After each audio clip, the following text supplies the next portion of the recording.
Okay, let's unpack this. It is Wednesday, February 4th, 2026. The numbers are hot off the press, and honestly, we are looking at a beast of a report today. We really are. We're talking about the massive engine behind KFC, Taco Bell, and Pizza Hut. Oh. Brands just dropped their Q4 2025 earnings. And while the headline numbers are big, when you actually, pop the hood, the scale of this operation it's frankly mind-boggling. It is. And, usually when we look at these massive conglomerates, it's easy to get glazed over by the spreadsheets. You see billions here, millions there. Yeah, it's just noise. Exactly. But this isn't a generic corporate update. This is really a tale of three cities. You have one brand that is acting like an absolute rocket ship in the U.S. Right. One that is essentially conquering the globe through sheer industrial scale, and one that is, it's fighting for its life. Right. And that is the mission for this deep dive. Yeah. We aren't just reading the balance sheet here. We need to figure out why one sibling in this family is the golden child and why another is currently under renovation. Plus, there is a literal secret sauce and a proprietary tech platform called Byte that is apparently running the whole show behind the scenes. Exactly. This is a story about psychology as much as it is about food. But let's set the stage with the headline numbers before we get into the drama. Let's do it. Yeah. Pulled in $2.51 billion in revenue for the quarter. To put that in perspective, that beat Wall Street expectations by over $62 million. So, broadly speaking, people are buying the food. That is a lot of tacos. Yeah. But I noticed the stock market reaction was a little mixed initially. Why? I mean, if they sold more food than expected, shouldn't everyone be happy? Well, while revenue was a beat, the earnings per share, or EPS, was a slight miss. It came in at $1.73 versus the expected $1.76. Okay. Now, before you panic, that's not necessarily because they sold fewer chickens or lost margin on the cheese. There is some significant tax complexity regarding the One Big Beautiful Bill Act that we'll touch on later. Oh, okay. But the real story for an investor, or even just an observer, is the vibe check of the portfolio. The vibe check. I love that we are vibe checking a Fortune 500 company. It's the only way to understand it. Taco Bell and KFC are driving 10% operating profit growth. They are the engines. Okay. Pizza Hut, on the other hand, is acting as a drag on the portfolio. It's heavy. So why does this matter to you, the listener? Whether you're an investor checking your portfolio or just someone who grabs a quick lunch between meetings, this report is basically a masterclass. It is. It's a masterclass in how legacy brands battle for the future consumer. We're going to see how they are using psychology, AI, and very specific menu pricing to get you to open your wallet. And it starts with what the CEO, Chris Turner, called a category of one. Yes. Taco Bell. Let's start with the golden child. I mean, the numbers here are wild. 7% same-store sales growth in the U.S. And if you zoom out, system sales are up nearly 40% since 2021. 40%. That is massive growth for a mature fast food chain. Usually you see these guys fighting for, 1 or 2%? 40% in 5 years feels like a tech startup number. It's exceptional. And the key here is that they aren't just riding a wave, they are creating it. They are gaining market share, meaning they are stealing customers from other chains. From their competitors. They are outperforming the entire QSR quick service restaurant industry. Okay, I have to geek out on the menu for a second because the report specifically mentions the innovations driving this. They had something called the Baja Blast Pie. I know. Which frankly sounds insane. It sounds like something a college student invented at 2 a.m. after a dare. It does, but it worked. It got people talking. And they had the Decades 2.0 nostalgia campaign. But the thing that really caught my eye was this Luxe Value menu with items for $3 or less. Right. Now, hold on. Luxe and a $3 burrito, isn't that an oxymoron? Is that just marketing spin? It is marketing spin, but it's brilliant economics. See, Taco Bell has cracked the code on what we call barbell pricing. Okay. Picture a barbell in the gym. On one side, you have the heavyweights, the premium stuff, the weird innovations that drive buzz and get people on TikTok. The Baja Blast Pie. The Baja Blast Pie. On the other side, you have the entry-level weights, the $5, $7, and $9 boxes. Okay, so you get them in the door with the cheap stuff or you get them with the crazy stuff. Both. But the luxe naming is the crucial part. It's about perception. Right. If you call it the budget menu or the dollar menu, you are reminding the consumer that they are broke. You're reminding them of inflation, of their rent going up. Right, it feels like a concession. I have to eat off the dollar menu because I can't afford the combo. Exactly. But when you call it luxe value and you style the photography a certain way, it feels like a hack. It feels like you're winning. Huh. It connects to the consumer psychology we'll discuss later. But look at the business fundamentals underneath the marketing. Digital sales at Yum are now nearly 60% of the mix.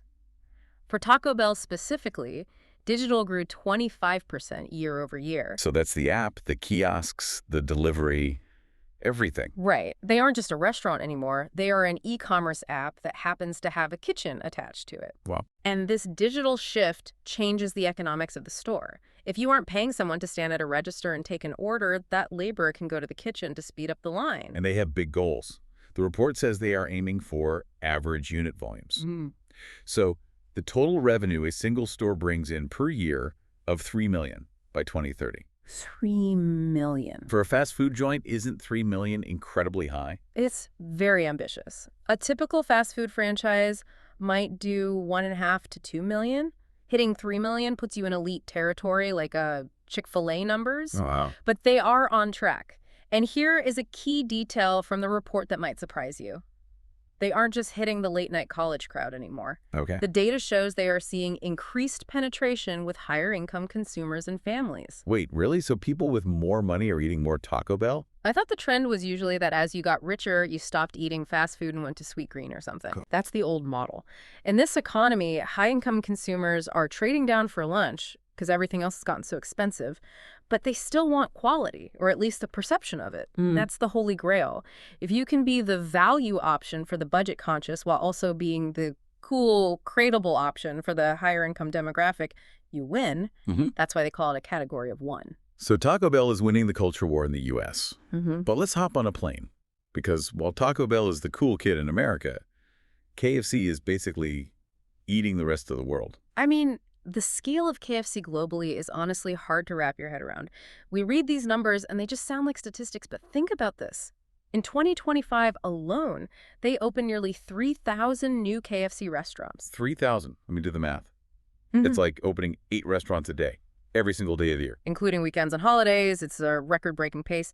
And they just hit a massive milestone, the 30,000th international restaurant. Wow. So while Taco Bell is the growth engine in terms of U.S. buzz, KFC is the scale engine. It's about industrializing the process of feeding people fried chicken. I noticed they highlighted the UK market specifically in the earnings call. Sales were up 10% there in Q4, and they credited a partnership with Stranger Things. Now, is that just slapping a logo on a bucket, or is there more to it? It started that way, but it evolved. It's a perfect example of cultural relevance driving sales. But beneath the marketing flash, the Stranger Things boxes and the ads, there is a very disciplined product strategy they call Raise the Bar. Raise the bar. Sounds like a corporate retreat slogan where everyone does trust falls. Yeah. What does it actually mean for the chicken? It's about standardization and platforms. Historically, fast food relied on limited time offers, or LTOs, the gimmick of the month. Yeah, try the new BBQ ranch sandwich. And then it's gone in 4 weeks. And that is operationally very difficult. You have to train staff, ship new ingredients, change the menu boards. It's a headache for the franchisee. They just learned how to make the sandwich, and now it's gone. Huge headache. Raise the Bar is moving toward always-on platforms. The report mentions Saucy by KFC, which is a platform of over 20 sauces. 20 sauces. That seems Really? excessive.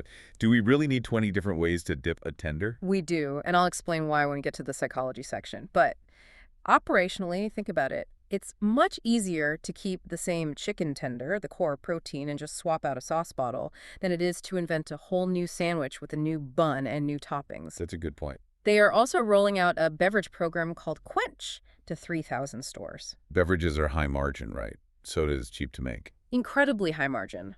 And they are refining their tenders, specifically adjusting portion sizes and crispiness to match consumer preference. Tailoring crispiness. That is a level of attention to detail I didn't expect. How do they even know what the preferred crispiness is? It's data-driven. They launched a global innovation hub in September. Basically, it's a centralized database of everything they've ever tested. So if a spicy chicken sandwich works in Thailand, they can quickly see if the flavor profile matches the data for Brazil. It shortens the development cycle. They are effectively industrializing innovation. So Taco Bell is the golden child, creating the vibe. KFC is the global conqueror, building the scale. Now, the music changes. Yes. We have to talk about the pizza. The tone of the report definitely shifts when we get to Pizza Hut. Global same-store sales are down 1%. And that stands out like a sore thumb when the other two are growing so fast. So the question on everyone's mind, what is happening with the pizza? Is it the product? Is it the competition? It's a struggle for relevance. They are currently in the middle of a strategic review, which they say will be finished this year, but the immediate reality is they are shrinking to grow. Shrinking to grow. They announced they are closing about 250 underperforming U.S. stores in the first half of 2026. Ouch. 250 closures. That's never a fun headline. Yeah. Is that a sign of a death spiral? Should we be worried about the hut disappearing? Not necessarily. In the context of 20,000 global stores, it's a targeted prune. But it shows that the old assets, the old locations, the old formats aren't working.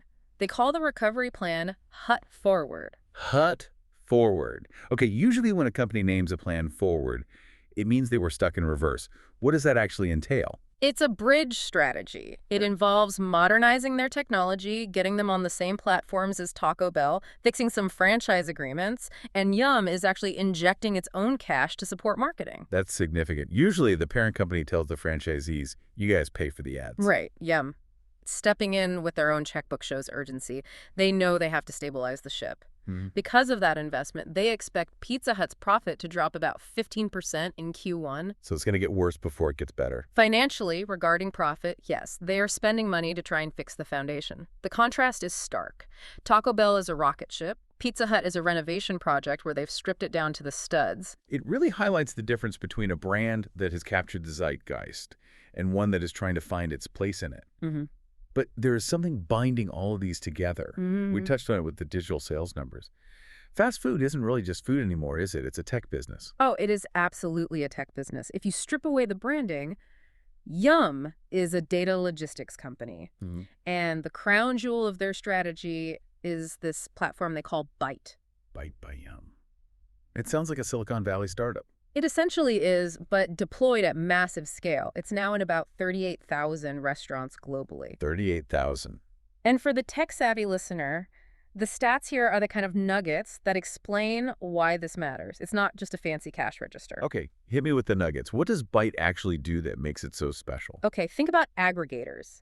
That's DoorDash, Uber Eats, Grubhub. Historically, integration was a nightmare. You have a restaurant with 5 different tablets on the counter, beeping at different times, orders would get lost, drivers would show up too early, food would get cold. It was chaos. I've seen that.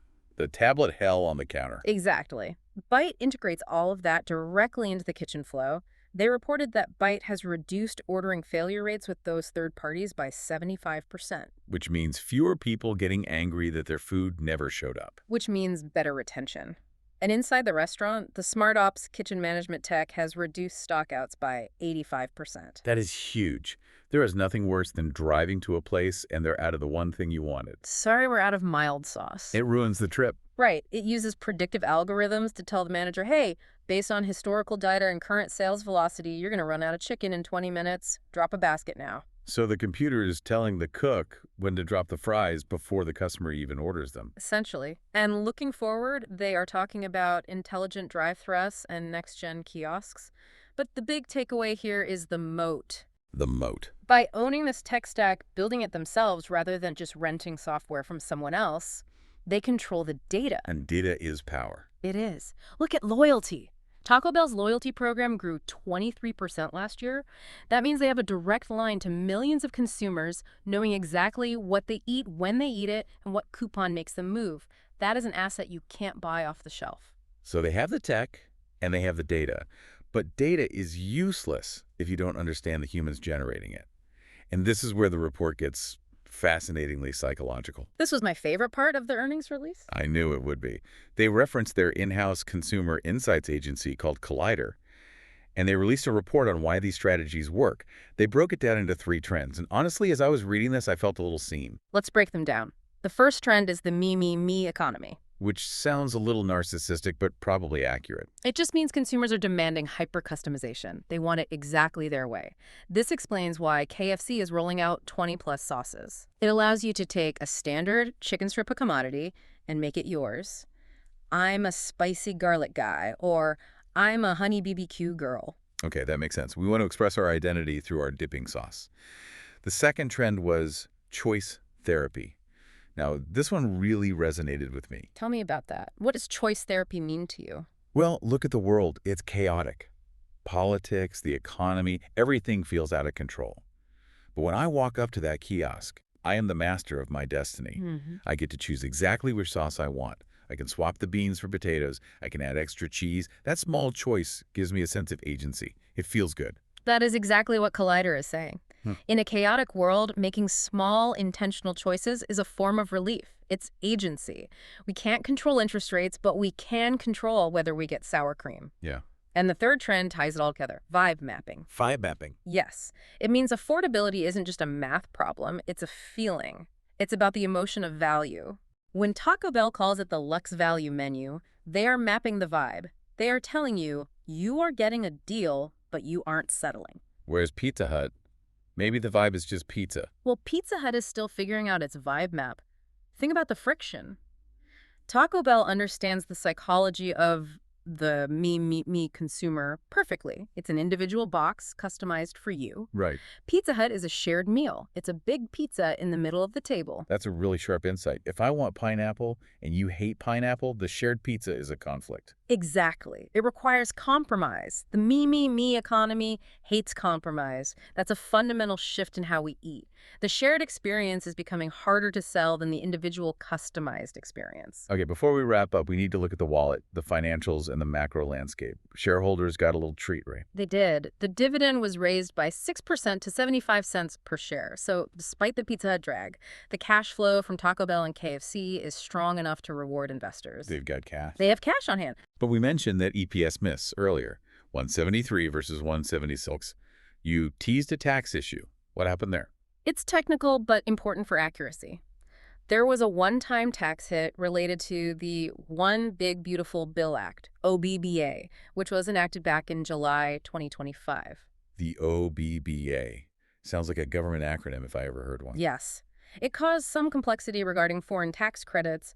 Basically, because Yum operates in so many countries, the new rules changed how they calculate taxes on money earned abroad. Got it. So the miss wasn't really about selling fewer tacos or operational failure. It was about how the tax bill came due. Got it. So the interest is fine. The bill collector just showed up with some new paperwork. Yeah. And one last corporate note, they're moving house. They are. Efficiency is the name of the game. They are consolidating headquarters into Plano, Texas, and Irvine, California. They're even donating their Louisville HQ building. Wow. It's a clear signal. Cut the overhead, focus on the brands, focus on the tech. Wow. Donating the HQ, that is a statement. We don't need this office anymore. It is. It's the end of an era and the start of a more agile one. They are trying to run a leaner, faster organization. So let's bring this all together for the listener. We have Taco Bell acting as the growth engine, leveraging the me economy and Lux branding to win over both budget shoppers and rich families. We have KFC acting as the scale engine, opening thousands of stores and industrializing innovation. And we have Pizza Hut, under renovation, trying to bridge the gap to the future. And binding it all is Byte, the brain of the operation. That's the perfect summary. It's a portfolio approach. When one cylinder misfires, the others are firing hard enough to keep the car moving forward. Here's my final thought for you. Next time you walk into a Taco Bell or a KFC and you're tapping away on that kiosk, realize you aren't just buying lunch. Right. You are participating in choice therapy. You are feeding data into an algorithm that probably knows inventory levels better than the cook does, and you are validating a strategy that turns a $3 burrito into a Lux experience. And here is a provocation to leave you with. We talked about Hut Forward being a bridge strategy for Pizza Hut. But a bridge to where? Yeah. In a world of hyper-customization, that me economy, can a traditional shared meal brand like Pizza Hut actually adapt? Or will it be forced to become something entirely different to survive 2026? Does the future even have room for a large pizza shared by 4 people? Or do we all just want our own personal box? That is a question to chew on. Thanks for listening to this deep dive into young brands. Keep learning, keep eating, and we'll see you in the next one.